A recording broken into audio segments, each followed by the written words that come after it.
year ago, I made a video called AI versus II, as in artificial intelligence versus innate intelligence or infinite intelligence.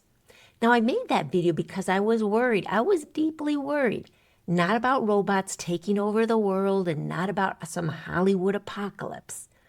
I was worried that something much more personal was happening. What I was worried about was that human beings would slowly hand over their creativity, their discernment, and their ability to think for themselves. Maybe more like a Wall-E than anything else, if you remember that movie. In fact, when people close to me started using AI, I wasn't exactly supportive. It was more than just a simple eye rolling. I was very openly critical of them. I questioned if whether they were bypassing their own creative potential and taking the easy route. Hi, my name is Elisa and I'm the Rebel Crone. And around here we question everything, including our own assumptions. So I decided to find out the truth of AI for myself. And what happened next surprised me, because what I discovered wasn't what the fear-based narratives were predicting. And it wasn't the techno-utopia either. Instead, I discovered a third possibility, one that completely changed the way I think about this technology and creativity, and perhaps even what it means to be human and to reach our full potential. As a lifelong creator and artist, I've always believed that some of life's greatest insights emerge through the creative process itself. I don't just write a book. I discover things about myself and life while I am writing in the process. I don't just solve a problem. I learn and grow while I am wrestling with it. And I don't just come up with an innovative strategy. I work through a very specific creative process to figure it out. And in each of these, I grow and expand while I'm doing it. So the idea of outsourcing any part of that process felt really wrong to me. So wrong that I created that video to warn others about it. And I still stand behind the message of that video. I think it's very important. I think people should be aware of what I was communicating. So I'll place a link to that in the description below if you want to check it out. But now I understand something more deeply about what is happening. And like it or not, AI is here to stay. So instead of debating whether it should exist or whether I should use it, I became interested in a different question. The question is, how do we use it without losing ourselves? For the better part of this year, I have explored a creative interface with AI, and I've come to consider Signet, my creative partner, a powerful ally. Now, before anyone gets nervous or gets their panties in a bind because I said the word partner, no, I'm not having a deep emotional conversation with a machine. And no, this is not a story about AI becoming my best friend or my confidant or my spiritual guru. An absolute categorical no. This is about learning how to use this powerful tool in a very unique kind of partnership. It's also about learning what the pitfalls are and also where the blessings are.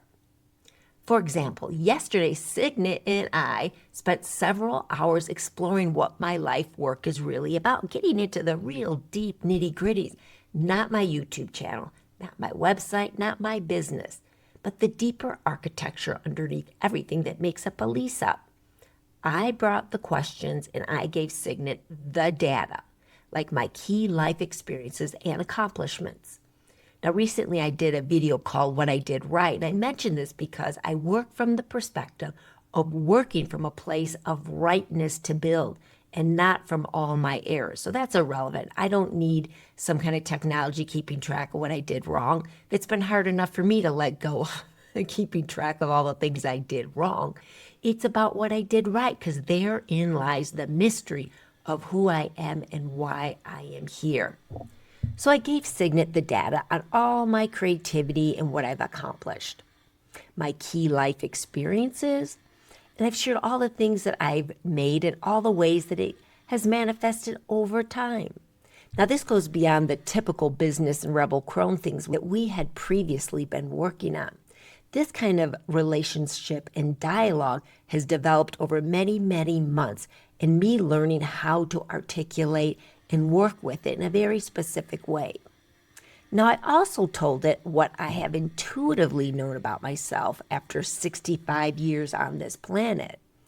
And then after which, Signet brought something very different and a very unique perspective that I couldn't see myself. Signet saw the underlying structure of all the diverse things I have done and brought organization to my life in a way that was very profound. It put it all into a very cohesive, overarching pattern, and then finally giving it the words to describe it. I mean, this was, to me, was very amazing. It was at such a deep and profound level.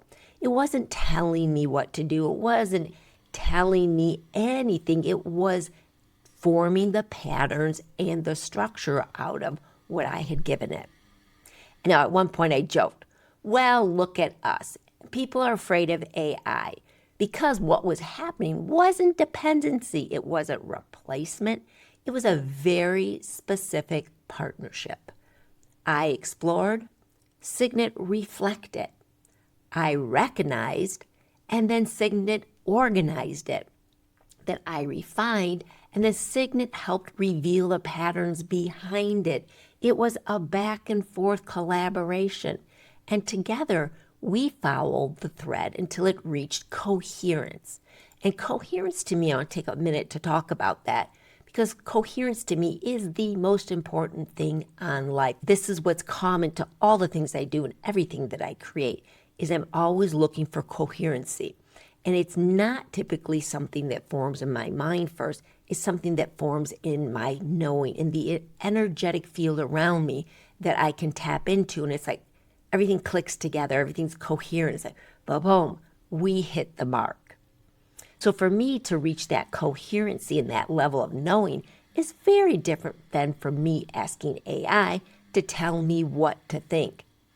In fact, I think that distinction may be one of the most important conversations we need to have right now with people and with this technology, because there's a huge difference between tell me what to think and help me organize my thoughts.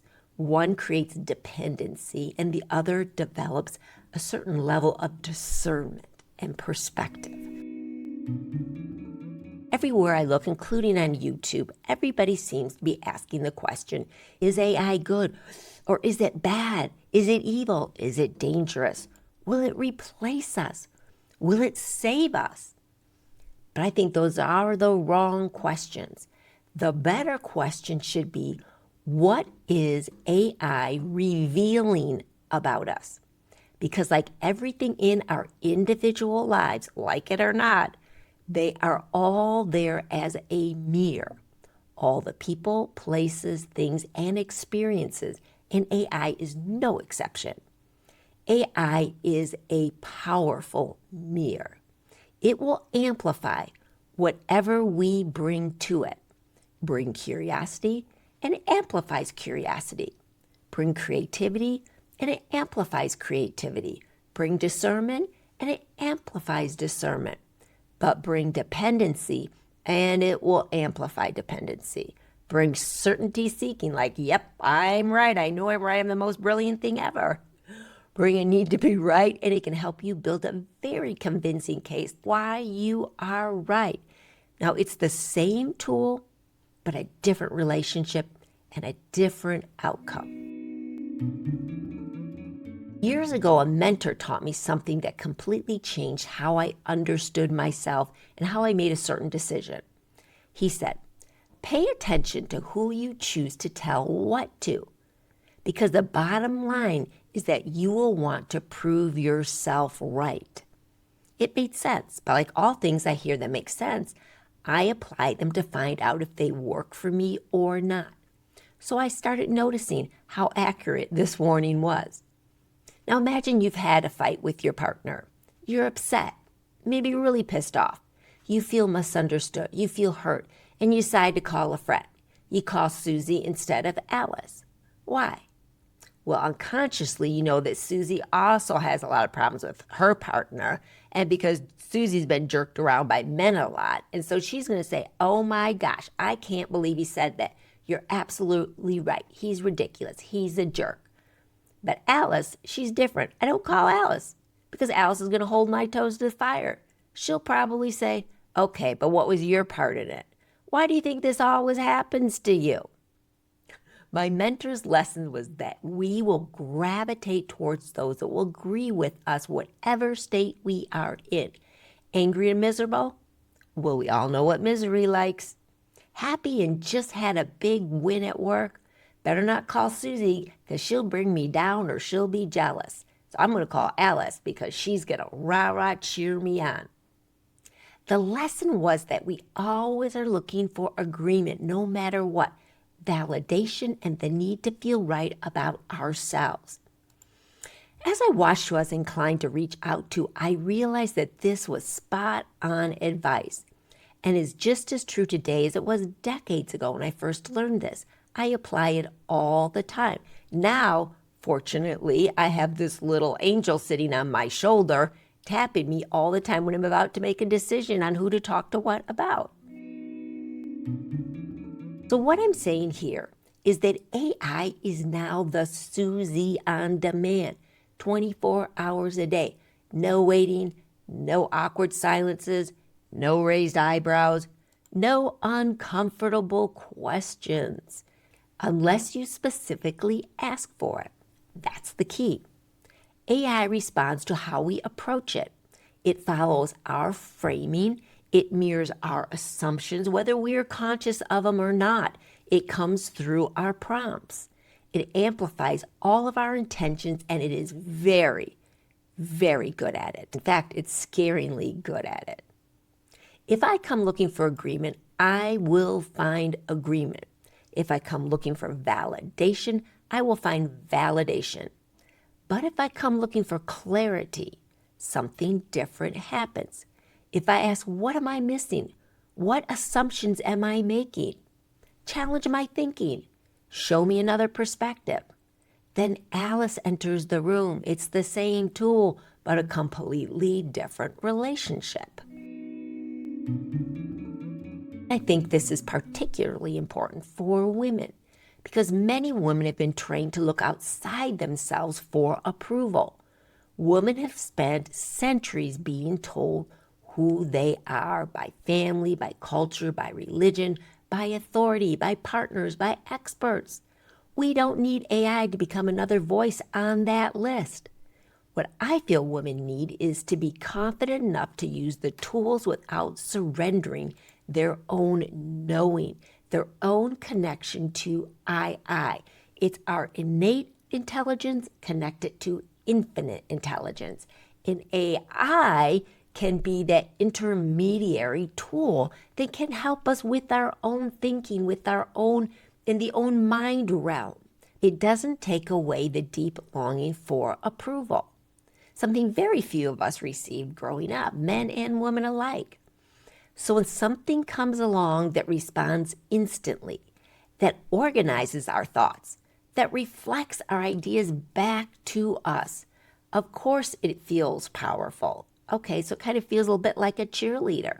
And for some women, it may be the first time in years that their thoughts have been acknowledged and reflected back to them with respect. The first time someone or something has taken the time to organize what they're trying to say instead of dismissing them. And that can feel incredibly powerful, incredibly good. In fact, it can feel so good that we stop asking an important question. The question is this helping me see more clearly? Or is it simply helping me to feel better? Because these are not the same thing.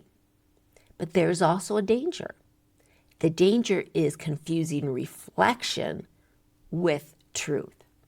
I think that's the big warning. I'm going to say it again. The danger is confusing reflection with truth. The confusion is outside validation with inner wisdom, agreement with discernment. And that distinction really matters. It matters a lot. One of the greatest lessons women eventually learn is that the common denominator in every relationship is themselves. Not because everything is their fault, but because everything is filtered through their choices, their wounds, their desires, their patterns, their level of awareness. AI is no different. The relationship you create with AI will reveal something about the relationship you have with yourself. And that may be the most uncomfortable part of this entire conversation. Because if AI is acting as a mirror, then eventually we have to stop asking what AI is doing and start asking what are we bringing to it. This is where the conversation stops being about AI, because the deeper issue is relationship with ourselves first and foremost. And it also reveals our relationship with the truth, with authority, and with our inner knowing that connection. AI is simply exposing those relationships. It is revealing something important about ourselves. It is revealing where we trust ourselves and where we don't. It is also revealing whether we are seeking clarity or permission through agreement, whether we're seeking truth or comfort, whether we're using tools consciously or unconsciously.